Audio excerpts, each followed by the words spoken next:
नमस्कार दोस्तों, welcome to Byju's government exam prep channel. दोस्तों, आज हम लोग डेली करंट अफेयर में चर्चा करेंगे 2 फरवरी 2021 के विभिन्न समाचार पत्रों में से, जो कि आपके आगामी परीक्षाएं CHSL, combined graduate level, DPC, CPO-SI, Bihar SI, UP SI, Delhi police, इसके साथ साथ स्टेट सर्विसेज एग्ज़ाम के लिए भी यह लाभदायक सिद्ध होगी। तो आइए एक एक करके चर्चा करते हैं।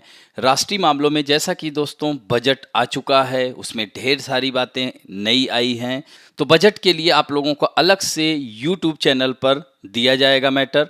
आज हम उसमें से कुछ खबरें लिए हैं हालांकि, लेकिन साथ साथ हम लोग चर्चा करेंगे करंट अफेयर की। तो आज की पहली खबर है रेल बजट 2021। जैसा कि आपको पता है कि रेल बजट 2017 के बाद से इसी मुख्य बजट में ही समाहित कर दिया गया था। तो वित्त मंत्री निर्मला सीतारमण ने वित्त वर्ष 2021-22 का बजट पेश किया। यह मोदी सरकार के दूसरे कार्यकाल का तीसरा बजट है। कोरोना महामारी और उसके बाद आर्थिक संकट के कारण यह बजट महत्वपूर्ण हो गया है और इसमें जो है भारतीय रेलवे के लिए ये सबसे महत्वपूर्ण है। 1.1 लाख करोड़ रुपए का ऐलान किया है किसने? वित्त मंत्री निर्मला सीतारमण ने। तो सीतारमण ने बजट पेश करते हुए बताया कि रेलवे के लिए 1,10,055 करोड़ की रिकॉर्ड राशि का प्रावधान किया गया है। इसमें 1,07,100 करोड़ रुपए केवल कैपिटल एक्सपेंडिचर के लिए दिया गया है। दोस्तों, यह बजट में रेल बजट को इसी में बजट के साथ ही दिया गया है। साथ साथ वित्त मंत्री ने रेलवे के लिए राष्ट्रीय रेल योजना 2030 का भी ऐलान किया।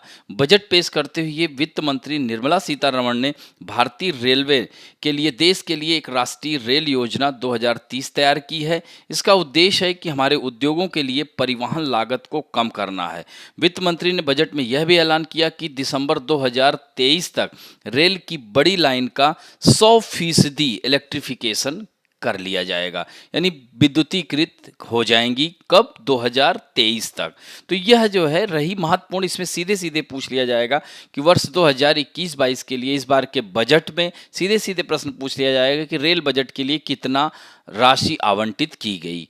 अब बढ़ते हैं, दूसरी महत्वपूर्ण खबर है टेक्सटाइल मिनिस्टर कौन है? स्मृति ईरानी। आप देख सकते हैं यह अमेठी से लोकसभा चुनाव जीती हुई हैं, तो यह कपड़ा मंत्री हैं। स्मृति ईरानी ने 31 जनवरी 2021 को वर्चुअल पोर्टल पर 8वां भारत अंतर्राष्ट्रीय रेशम मेले का उद्घाटन किया।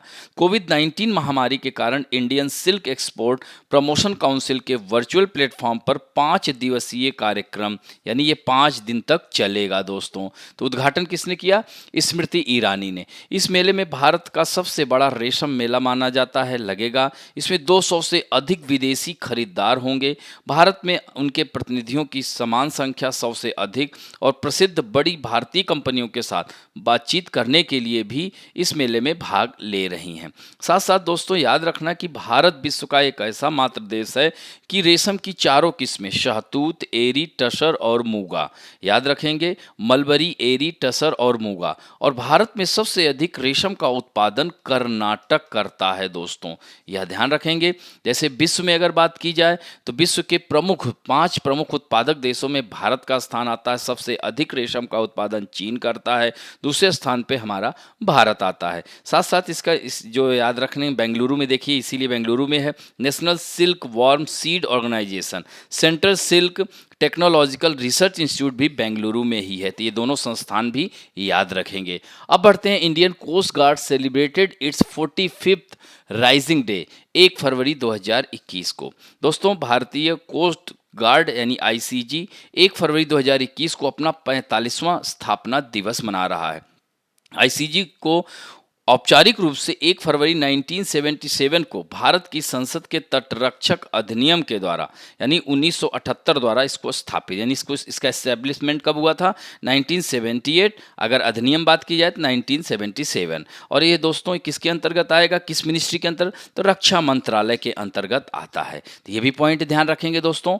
अब इसमें जैसे 1978 में सिर्फ 7 सतह प्लेटफार्मों के साथ शुरू करते हुए ICG में वर्तमान में 156 56 जहाज और 62 विमान शामिल हैं। इसका उद्देश्य है कि 2025 तक 200 सतह प्लेटफार्मों और 80 विमानों के लक्षित बल स्तर को प्राप्त करने की है।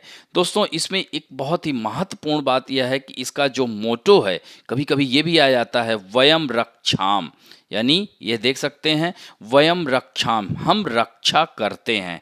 इंडियन कोस्ट गार्ड कृत्रिम द्वीपों, अपतटीय टर्मिनलों और अन्य प्रतिष्ठानों की सुरक्षा और संरक्षण का कार्य करता है। मछुआरों और समुद्र में मछुआरों को संरक्षण और सहायता प्रदान करता है। प्रदूषण नियंत्रण सहित समुद्री पारिस्थितिकी और पर्यावरण का संरक्षण और अन्य संरक्षण भी करता है। दोस्तों, यह ध्यान रखेंगे। अब बढ़ते हैं अंतर्राष्ट्रीय मामलों में। म्यांमार कूप, यानी म्यांमार में आप देख सकते हैं इस समय तख्ता पलट हो गया है लगातार, यानी यहाँ पर आंग सांग सूकी और वहाँ के जो राष्ट्रपति हैं इनको नज़रबंद कर दिया गया है। अब सेना के कमांडर इन चीफ मिन आंग ह्वाइंग के पास आ गई है सत्ता। याद रखेंगे कौन है, मिन आंग ह्वाइंग। और यह बहुत ही महत्वपूर्ण हो जाता है कि ये ऐसा हुआ क्यों। दोस्तों, आप देख सकते हैं कि जैसा कि हमारे भारत से इसकी सीमा 1643 किलोमीटर इसकी सीमा मिलती है, यानी अरुणाचल प्रदेश, नागालैंड, मणिपुर और मिजोरम 4 राज्यों की सीमाओं को स्पर्श करता है म्यांमार, जिसकी राजधानी न्यापीटाओ है। तो दोस्तों, इसके कारण क्या हैं? तो कुछ संभावित कारण है इसमें हमने दिया है। जैसे सबसे पहले तो संविधान है। तो सेना के स्वामित्व वाले मायावादी टीवी ने देश के संविधान के अनुच्छेद 417 का हवाला दिया, जिसमें सेना को आपातकाल में सत्ता अपने हाथ में लेने की अनुमति हासिल की है। इसमें कहा है प्रस्तोता ने कि कोरोना वायरस का संकट पहला तो कारण, दूसरा नवंबर चुनाव कराने में सरकार का विफल रहना भी आपातकाल के कारण है। तो सेना ने 2008 में संविधान तैयार किया और चार्टर के तहत उसने लोकतंत्र, नागरिक शासन की कीमत पर सत्ता अपने हाथ में रखने का प्रावधान भी किया। मानवाधिकार समूह ने इस अनुच्छेद को संभावित तख्ता पलट की व्यवस्था करार दिया है। दोस्तों, और दोस्तों 25% सीट सेना के लिए, ये भी एक कारण माना जा रहा है।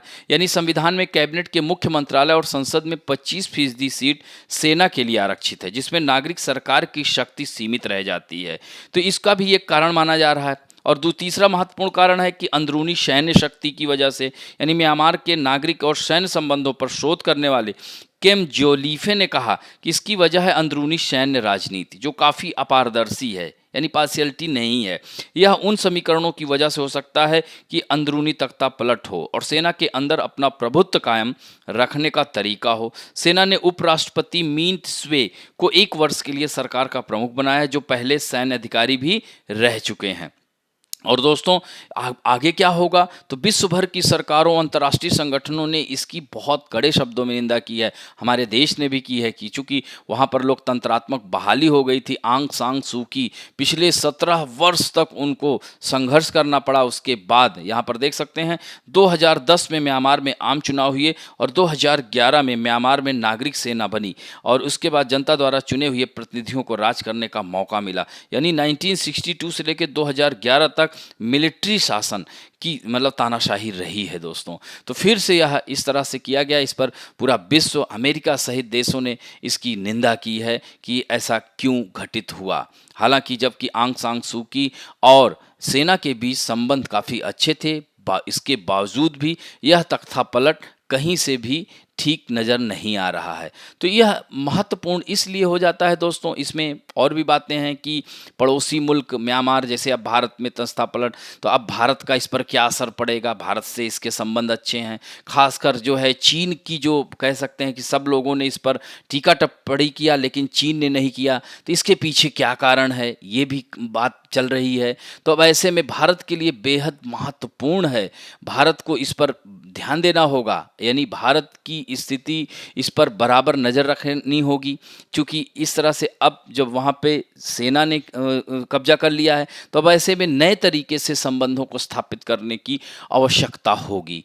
ऐसा माना जा रहा है कि इसमें चीन का हाथ है। दूसरे देशों की राजनीति में दखल का चीन पर आरोप नया नहीं है। नेपाल की राजनीति में भी आप देख सकते हैं, बगल में ही है। बात किया जाए तो नेपाल में भी हस्तक्षेप करता है चीन यहाँ पर, साथ साथ यहाँ म्यांमार में बताया जा रहा है कि कर रहा है, साथ साथ पाकिस्तान में भी करता है इधर चीन जो है।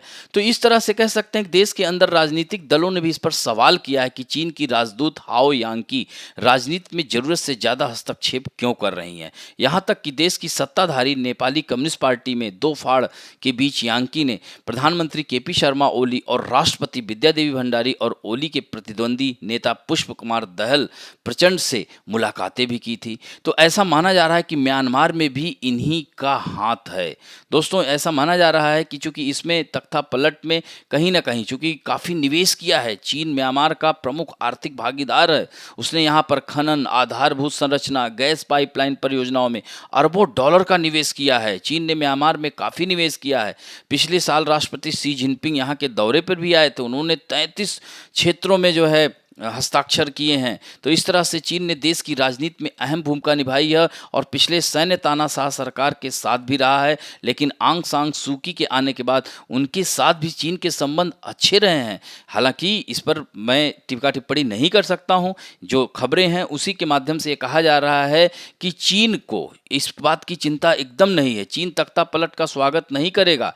चीन के सूची के साथ अच्छे संबंध हैं आंग सान सूची के, लेकिन खासकर तब जब रोहिंग्या संकट पर उनकी सरकार के रवैये की पश्चिमी देशों ने आलोचना की थी। लेकिन चीन जो है म्यांमार के साथ खड़ा था। तो चीन और म्यांमार के बीच 2100 किलोमीटर की सीमा है और यहाँ सरकार और अल्पसंख्यक विद्रोही गुटों के बीच संघर्ष चलता रहता है। लेकिन चीन की सेना को इस बात की भी चिंता नहीं है कि म्यांमार की उथल पुथल का असर उसके क्षेत्र में होगा। तो यह जो है इस तरह से पड़ोसी देशों पर इसका क्या इम्पैक्ट पड़ेगा, तो यह आगे ही पता चलेगा। तो दोस्तों इसमें थोड़ा सा मानचित्र में आप देख सकते हैं, ये म्यांमार है, हमारे देश को भी स्पर्श कर रहा है, मैंने बता ही दिया। इधर चीन को स्पर्श कर रहा है, आप देख सकते हैं। लाओस को भी कर रहा है, इसकी राजधानी वियंतियन है। और ये थाईलैंड को कर रहा है, इसकी राजधानी बैंकॉक है। और यहाँ पर आप देख सकते हैं भारत को साथ साथ बांग्लादेश को भी स्पर्श करता है। और यह बंगाल की खाड़ी में भी यह इस पर बात करें तो भारत और म्यांमार के बीच क्या है, कोको चैनल है, ये ध्यान रखिएगा। कोको चैनल भारत और म्यांमार को, यानी नॉर्थ अंडमान और कोको द्वीप। और कोको द्वीप किसका भाग है, म्यांमार का है। वहाँ भी हमें चीन का जो है बेस है, तो ये ध्यान रखेंगे दोस्तों। अब बढ़ते हैं, दूसरा महत्वपूर्ण खबर है, ये भी दक्षिण पूर्व एशिया से संबंधित खबर है। यहाँ पर आप देख सकते हैं कि वियतनाम की सत्तारूढ़ कम्युनिस्ट पार्टी ने अपने 76 वर्षीय महासचिव गुयेन फू ट्रोंग को तीसरे 5 साल के कार्यकाल के लिए फिर से चुन लिया है। वह 2011 से इस पद पर कार्यरत हैं। यहाँ पर इनका पिक्चर आप देख सकते हैं।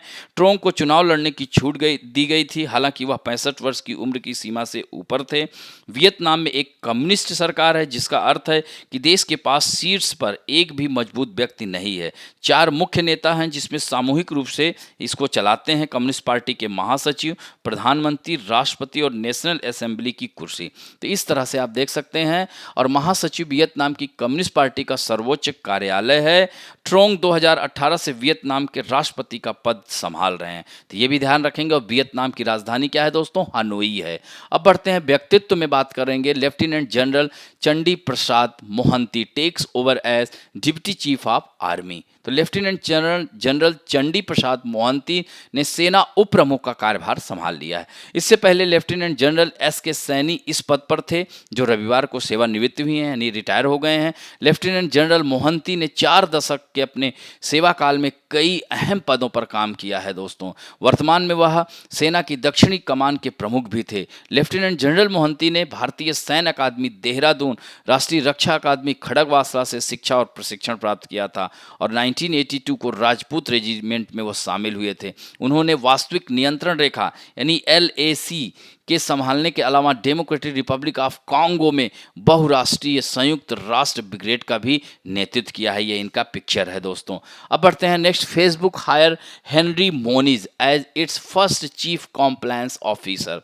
तो फेसबुक कंपनी ने हेनरी मोनिज को अपना पहला मुख्य अनुपालन अधिकारी नियुक्त किया है। श्री मोनिज 8 फरवरी को कंपनी की वैश्विक अनुपालन टीम का नेतृत्व करने, अपने वैश्विक अनुपालन और जोखिम प्रबंधन को बढ़ाने और कंपनी में कानूनी और नैतिक आचरण के उच्चतम मानकों को बढ़ावा देने के लिए फेसबुक से जुड़ेंगे दोस्तों। इससे पहले Henry Moniz media company Viacom CBS Inc में मुख्य अनुपालन अधिकारी और मुख्य लेखा परीक्षा कार्यकारी थे। ये ध्यान रखेंगे दोस्तों। अब बढ़ते हैं राम मोहन राव अमारा appointed MD and CEO of SBI card. Ram Mohan Rao अमारा को SBI कार्ड। अब बढ़ते हैं, नेक्स्ट खबर है, राम मोहन राव अमारा appointed MD and CEO of SBI card. तो राम मोहन राव अमारा को SBI कार्ड और पेमेंट सर्विस लिमिटेड का नया प्रबंध निदेशक और मुख्य कार्यकारी अधिकारी के रूप में नियुक्त किया गया है। उन्हें 30 जनवरी 2021 से 2 साल की अवधि के लिए नियुक्त किया गया है। श्री राव अश्विनी कुमार तिवारी की जगह लें, यानी इससे पहले कौन थे? अश्विनी कुमार तिवारी, जिन्हें भारतीय स्टेट बैंक ने प्रबंध निदेशक के रूप में नियुक्त किया है। दोस्तों, इससे पहले राव SBI भोपाल सर्कल में मुख्य महाप्रबंधक थे। अनुभवी बैंकर, भारतीय स्टेट बैंक में 29 वर्षों में एक सफल कैरियर रखते हैं। गुरुग्राम में स्थित SBI कार्ड देश का सबसे बड़ा शुद्ध क्रेडिट कार्ड जारी करता है, तो ये भी पॉइंट ध्यान रखेंगे। अब बढ़ते हैं बैंकिंग और वित्त संबंधी समाचारों में। 22 products now in operation green plan, यानी सरकार ने ऑपरेशन ग्रीन योजना का दायरा बढ़ा दिया है। दोस्तों, पहले 3 था, तो यानी पहले इसमें 3 सब्जियों को ही शामिल किया गया था दोस्तों, लेकिन सरकार ने इसका दायरा बढ़ाते हुए 22 उत्पादों को शामिल कर दिया है। यानी कोरोना संक्रमण के दौरान लॉकडाउन से किसानों को राहत देने के लिए, यानी कोरोना में लॉकडाउन की वजह से आवागमन यानी परिवहन सब ठप्प हो गया था। ऐसे में यह जो हरी सब्जियां थी, इनके सड़ने, इस वजह से जो है किसानों को राहत देने के लिए ऑपरेशन ग्रीन योजना की शुरुआत सरकार ने की थी। इस योजना का मकसद था कि किसानों को उन फल सब्जियों पर राहत देना जो जल्दी खराब हो जाते हैं, सड़ जाते हैं। तो इसलिए जो है ऑपरेशन ग्रीन योजना स्टार्ट की गई थी कोरोना काल में। तो लॉकडाउन में परिवहन व्यवस्था ठप और फलों और सब्जियों की ढुलाई मुश्किल हो रही थी। ऐसे में सब्जियों के खराब होने की संभावना बढ़ जाती है, जिसकी वजह से ऑपरेशन ग्रीन योजना। तो ऑपरेशन ग्रीन योजना का संबंध किससे है, ये इस तरह से भी प्रश्न आ जाता है, ध्यान रखेंगे। और शुरू में इस योजना में आलू, प्याज और टमाटर को रखा गया था। इन 3 सब्जियों को सरकार ने योजना में शामिल कर किसानों की आय को बढ़ाने का भी फैसला किया। इससे किसानों के साथ साथ उपभोक्ताओं को भी फायदा मिले। आपने देखा होगा कोरोना काल में भी सब्जियों के दाम उतनी तेजी से नहीं बढ़े जितने बढ़ने चाहिए था। तो इस तरह से किसानों को भी सहायता मिली और साथ साथ सरकार से भी सहायता मिली किसानों को। किसानों की आय में भी बढ़ोतरी हुई। कोरोना काल में उनके ऊपर कोई प्रभाव नहीं पड़ा। तो ऑपरेशन ग्रीन योजना ध्यान रखेंगे। अब बढ़ते हैं पुस्तकें और पुरस्कारों में। 10 आज पुस्तकें लिया है, इसको याद रखिएगा। Vijyant at Kargil, the life of a Kargil hero, BN Thapar एवं नेहा द्विवेदी की किताब है। Shuttling to the top, the story of PV Sindhu, आपको पता है ये बैडमिंटन खिलाड़ी हैं। V कृष्णा स्वामी इसके लेखक हैं। The death of Jesus, JM कोएत्जी, बहुत ही चर्चित यह लेखक हैं।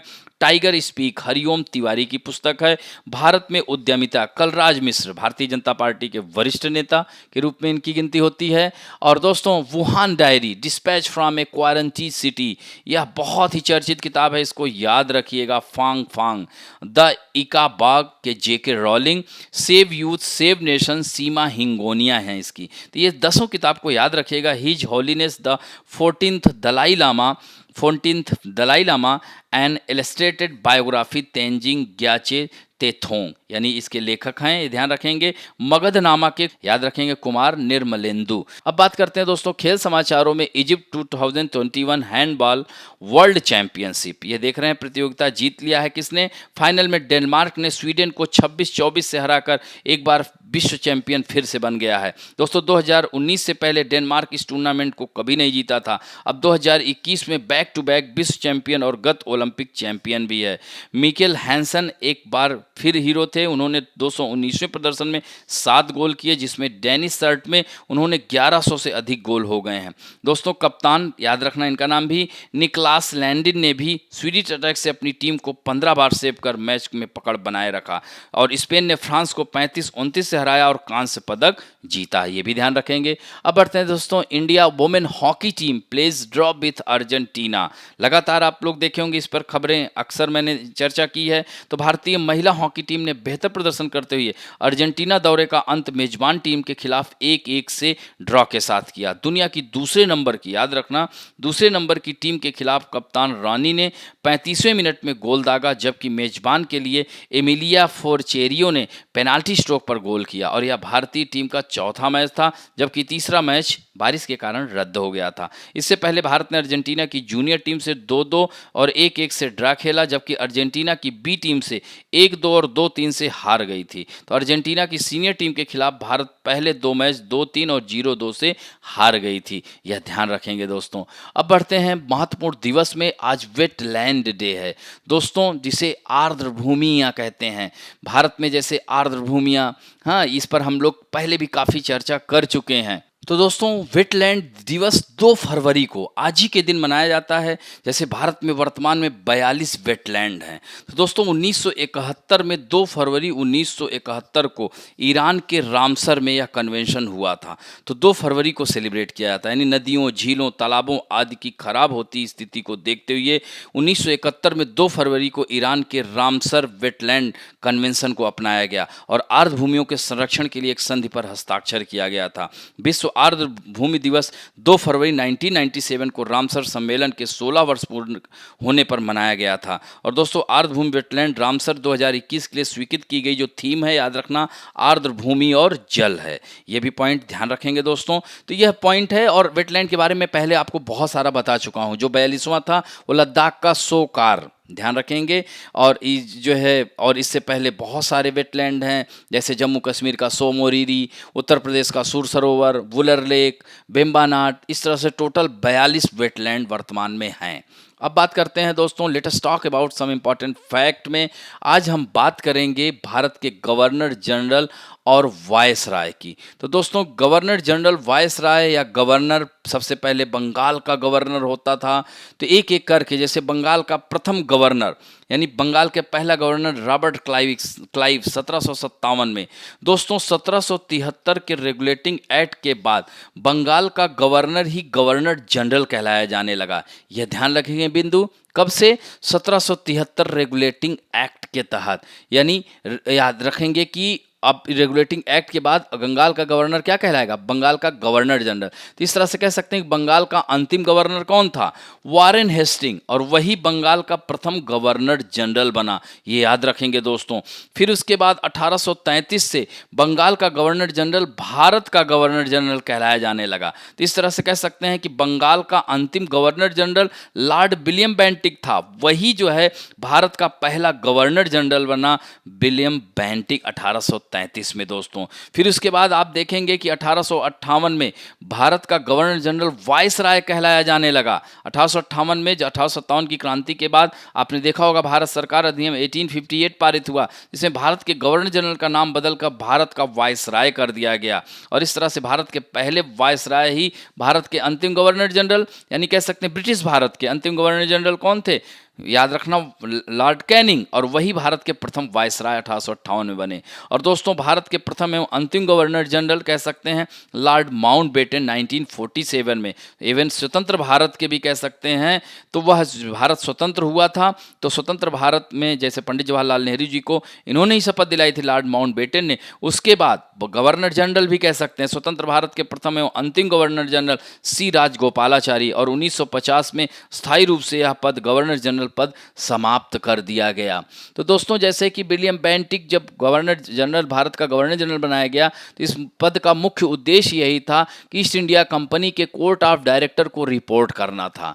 इसी तरह से वायसराय नाम बदल कर रख दिया गया। अब वायसराय क्या था कि सीधे ब्रिटिश सरकार द्वारा नियुक्त किया गया था, यानी यह ब्रिटिश सरकार के प्रति रिस्पॉन्सिबल होगा, ये ध्यान रखेंगे। इसी तरह से जब बंगाल का गवर्नर जनरल हुआ, तो बंगाल के पहले गवर्नर वारेन हेस्टिंग थे, तो इसके माध्यम से बॉम्बे एवं मद्रास के गवर्नर ने बंगाल के गवर्नर जनरल के अधीन कार्य किया, ये ध्यान रखा दोस्तों। तो इस तरह से ये तो हमने आज सिर्फ बताया पहले और अंतिम, और कल से हम एक सीरीज में इन सारे गवर्नर जनरल कौन किसके समय में क्या कार्य हुआ, किस समय बंगाल विभाजन हुआ, इन सब की चर्चा इसी स्टेप बाय स्टेप करेंगे। तो आज इतना ही। अब बात करते हैं आप लोगों के सेक्शन में, जो कि बहुत ही अच्छा उत्तर दे रहे हैं। आज उत्तर देने वालों में हैं विपिन कुमार, संदीप शर्मा, सलोनी प्रिया सिंह, संदीप शर्मा, मधु रेड्डी इंडियन, राजन तिवारी, मुनीब अहमद, खेतेश मंसूरिया, कमलेश आनंद, सौरभ चौधरी, फैजल अमीन, मिली, सूरज उपाध्याय, प्रीति राज पांडे, वंदना सैंधव, संजय नेगी, राजेश कुमार, ध्रुव वाजपेयी, मुस्कान हारून शेख, सौरभ दत्ता, इतने लोगों ने कमेंट और उत्तर दोनों दिए हैं। आज आप लोगों के सामने पहला प्रश्न है, बजट 2021 में भारतीय रेलवे के लिए कितने लाख करोड़ रुपए का घोषणा की गई है? 1.1 लाख करोड़, 1.2 लाख करोड़, 1.3 लाख करोड़ व 1.4 लाख करोड़, इसी में से बताना है। नेक्स्ट क्वेश्चन है, 31 जनवरी 2021 को वर्चुअल पोर्टल पर 8वें भारत अंतर्राष्ट्रीय रेशम मेले का उद्घाटन किसने किया? नितिन गडकरी, स्मृति ईरानी, पीयूष गोयल, निर्मला सीतारमण। अगला क्वेश्चन है, म्यांमार की राजधानी क्या है? रंगून, मांडले, पिनमाना या नैपिटाओ। नेक्स्ट क्वेश्चन है, इंडियन कोस्ट गार्ड की स्थापना कब हुई थी? 75, 78, 80 या 82। नेक्स्ट क्वेश्चन है, किसे एसबीआई कार्ड और पेमेंट सर्विस लिमिटेड के नए प्रबंध निदेशक और मुख्य कार्यकारी अधिकारी के रूप में नियुक्त किया गया है? राम मोहन राव अमारा को, या अश्विनी कुमार तिवारी, या राजीव कालरा, या विनीत गोयल को। नेक्स्ट है, सरकार ने ऑपरेशन ग्रीन योजना के तहत कितने उत्पादों को शामिल किया है? 15, 18, 22 या 24। पहले 3 था, इसको बढ़ाकर कितना किया गया ये बताना है। नेक्स्ट है, टाइगर स्पीक पुस्तक के लेखक कौन है? हरिओम तिवारी, कलराज मिश्रा, रस्किन बॉन्ड या we Krishna Swami.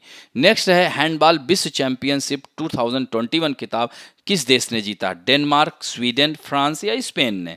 Next question है, वर्ल्ड वेटलैंड डे कब मनाया जाता है? 1 फरवरी, 2 फरवरी, 3 फरवरी या 4 फरवरी। अंतिम प्रश्न है, बंगाल का प्रथम गवर्नर जनरल कौन था? Robert Clive, Warren Hasting, lord William Bentinck या लॉर्ड कैनिंग। दोस्तों ये चारों सब प्रथम थे, ये ध्यान रखिएगा। कोई प्रथम बंगाल का प्रथम गवर्नर था, कोई बंगाल का प्रथम गवर्नर जनरल था, कोई भारत का प्रथम गवर्नर जनरल था और कोई भारत का प्रथम वायसराय था। तो ये चारों में से आपको बताना है। तो इस तरह से शीघ्र उत्तर दीजिएगा। आशा करता हूं कि आज की क्लास आप लोग को अच्छी लगेगी। दोस्तों अच्छी लगे तो प्लीज़ लाइक, शेयर, सब्सक्राइब करना ना भूलें। थैंक यू दोस्तों।